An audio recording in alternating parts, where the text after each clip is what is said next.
Hey, Tech Fails here. Today, we're diving deep into a technology scandal so profound, so hilariously short-lived, that it almost feels like a bad prank.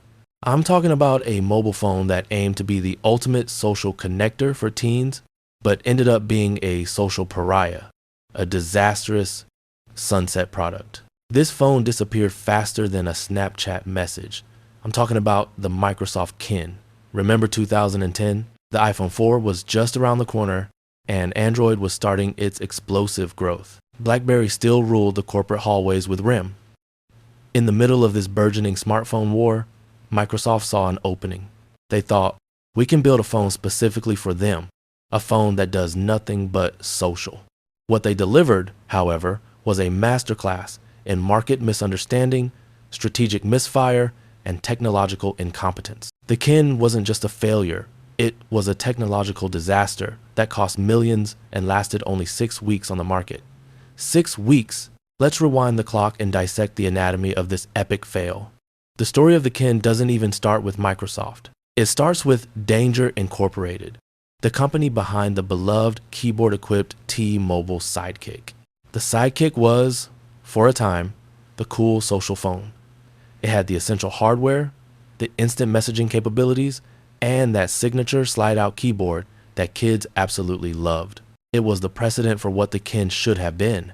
Microsoft acquired Danger in 2008 for a reported $500 million. The goal was to integrate the Danger team's talent and technology into a new, streamlined mobile effort, codenamed Project Pink. This was going to be Microsoft's answer to the iPhone's cultural dominance. This was going to be the Kin. The vision was simple: 2 devices, the Kin 1 and the Kin 2. The 1 was small and square with a vertical slide-out keyboard. The 2 was larger, wider, and had a horizontal slide-out keyboard. Both were built on a customized, highly simplified operating system. This operating system was a sort of predecessor to Windows Phone 7, but crucially, it was different and proprietary. The core pitch revolved around 3 main concepts that Microsoft hoped would define the experience. These concepts were the Kin Loop, the Kin Spot, and Kin Studio. The Kin Loop was the home screen. It was designed as a constant, real-time aggregated feed of all your social network updates. Facebook, Twitter, MySpace, you name it, all in one place. Sounds like a great idea, right? Well, we'll get to the real-time part in a minute because that's a whole story in itself. The second feature was the Kin Spot. This was a truly novel drag and drop sharing mechanic. You'd drag a friend's contact icon or maybe a photo or a text snippet to a persistent spot at the bottom of the screen. The phone would then automatically create a message, email, or post containing that content. It was definitely slick, and it was certainly different. Finally, there was Kin Studio. This was a highly advanced cloud-based backup system. Every photo, every video, every contact, literally everything you did on the phone was automatically backed up to a beautiful online portal. In 2010, before automatic cloud backup was standard, this was genuinely futuristic and incredibly useful. So, you had great heritage from the Sidekick, a slick design, and 3 genuinely innovative features. What could possibly go wrong? Everything. Absolutely everything. The Kin failed on multiple overlapping fronts, starting with its core functionality and its baffling strategic decisions. The first flaw was the App Store abyss. By 2010, the iPhone had proven one undeniable truth. The platform is nothing without an ecosystem. The ability to download thousands of specialized, fun, and necessary apps was the smartphone killer feature. The Microsoft Kin had no third-party app store. None. Zero. The device was designed to be only a social phone, focusing solely on its proprietary features. Want to check your calendar or manage appointments? Nope. Want to listen to music through Spotify or another streaming service? Nope. Want to play Angry Birds, which was huge at the time? Absolutely not. Want a dedicated mapping application beyond the basic built-in one? Forget it. This wasn't just a missing feature. It was a philosophical barrier. They were selling a dedicated social device to a generation that loved customization and specialization. It was like selling a car that could only drive to the mall and nowhere else. For a technological product aimed at the most tech-savvy demographic, this was the first nail in the coffin of this technology scandal. Flaw 2. The social paradox. The Kin was marketed as the ultimate social phone. but its social features were deeply flawed and, ironically, antisocial. This leads us back to the Kin Loop. Remember the Kin Loop, the heart of the phone? Well, it wasn't real time, despite being marketed as such. To conserve precious battery life, a common problem on many first-generation smartphones, the Kin Loop only refreshed its social feeds every 15 minutes. Think about that for a second. A phone for a generation used to instant updates. A generation that lives on F5 refreshes only showed them information that was 15 minutes old. In the frantic, real-time world of teenage social media, being 15 minutes late is functionally like being a full day late. It made the main feature of the phone practically useless for its target audience. To add insult to injury, the phone lacked native support for basic instant messaging platforms. Popular services like AIM or Yahoo Messenger were still incredibly popular among teens in 2010. The only reliable way to communicate was via basic text, email, or the built-in social network updates.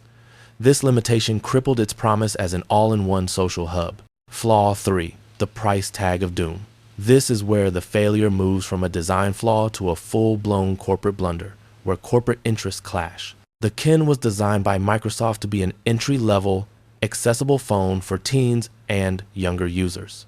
Verizon, the exclusive carrier in the US market, had entirely different, much more expensive ideas. Despite the fact that the hardware was relatively inexpensive, the Kin 1 started at $50 with a contract and the Kin 2 at $100. Verizon made a catastrophic classification. They classified the Kin not as a feature phone, but as a full smartphone. This designation was absolutely crucial and determined the user's recurring costs. It meant that to use the Kin, customers were required to purchase a full, expensive smartphone data plan. The typical cost? Around $70 to $90 a month, including the required voice and unlimited data service. This was the killer blow. Let's compare this to the alternatives. A basic feature phone plan was maybe $30 to $40 a month. A full-featured Android phone or the latest iPhone could be had for the exact same $70 to $90 plan. Paying the premium price, the customer got access to thousands of apps, full GPS, a real-time calendar, excellent video playback, and all the functionality the Kin deliberately lacked. Microsoft had designed a simplified, niche device, but Verizon had priced it as a premium, full-featured one. This discrepancy was impossible to overcome. A teen looking at the choice had to decide, do I pay $80 a month for a social phone that only updates every 15 minutes and has no apps? Or do I pay $80 a month for a phone that literally does everything? The choice was obvious to everyone but Microsoft and Verizon. The Kin's fatal pricing structure guaranteed its commercial failure right out of the gate. This brings us to the 6-week sunset product. The Kin 1 and Kin 2 launched in May 2010 in the United States. The initial reviews were polite, but universally bewildered by the pricing. Reviewers appreciated the neat hardware design and the truly novel Kin Studio cloud backup system. However, they universally criticized the lack of apps, the dated social refresh rate, and the absurd pricing model that made no sense. The public response, crucially, was a devastating, deafening silence. Sales were catastrophic, a complete market rejection.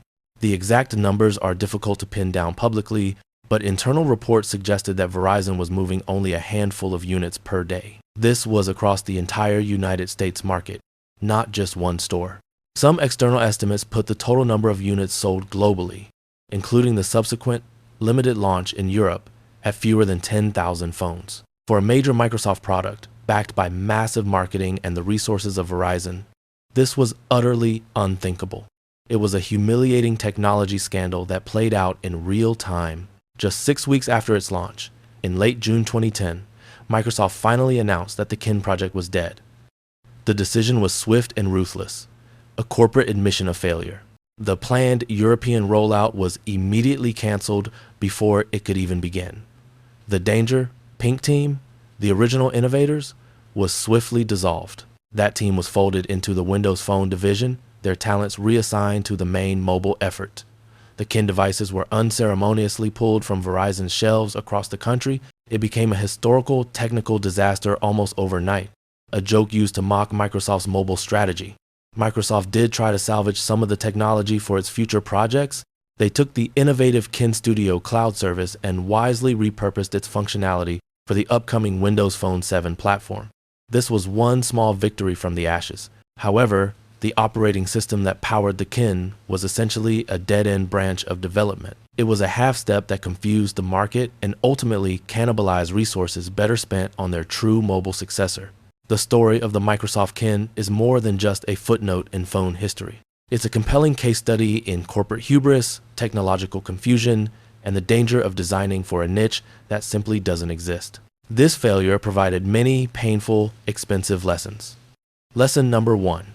Feature parity is table stakes. In a competitive market, you absolutely cannot subtract core functionality and expect to compete solely on one single novel feature. The Kin's designers thought the drag-and-drop spot and the centralized loop were enough. They thought these novel ideas could overcome the crippling lack of an app store, a proper calendar, and robust IM clients. They learned the painful lesson that consumers, especially young ones, demand a baseline of utility and integration.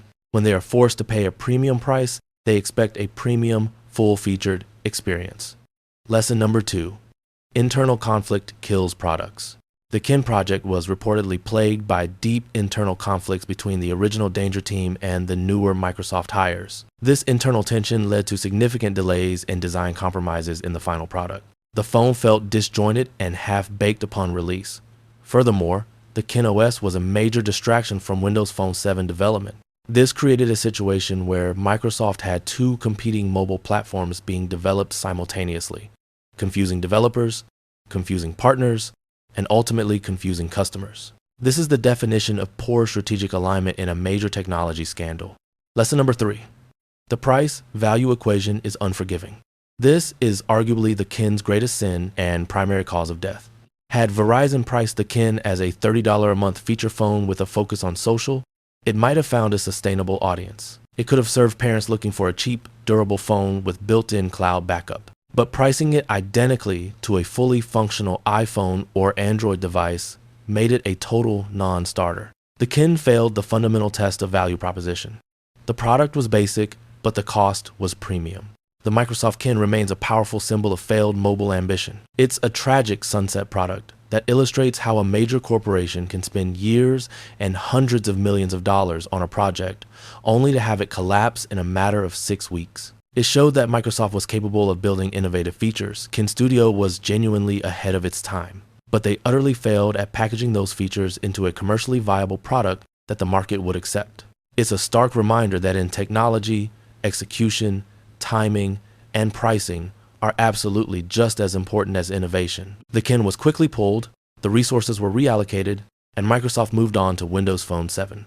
Windows Phone 7 itself will go on to have its own complex, ultimately sad story, but that, as they say, is a tech fails for another day. What do you guys remember about the Kin? Did you know anyone who actually bought one of these technical disasters? Let me know in the comments below, and don't forget to like and subscribe for more deep dives into the greatest technology scandals and spectacular technical disasters in history. Thanks for watching, and I'll see you next time.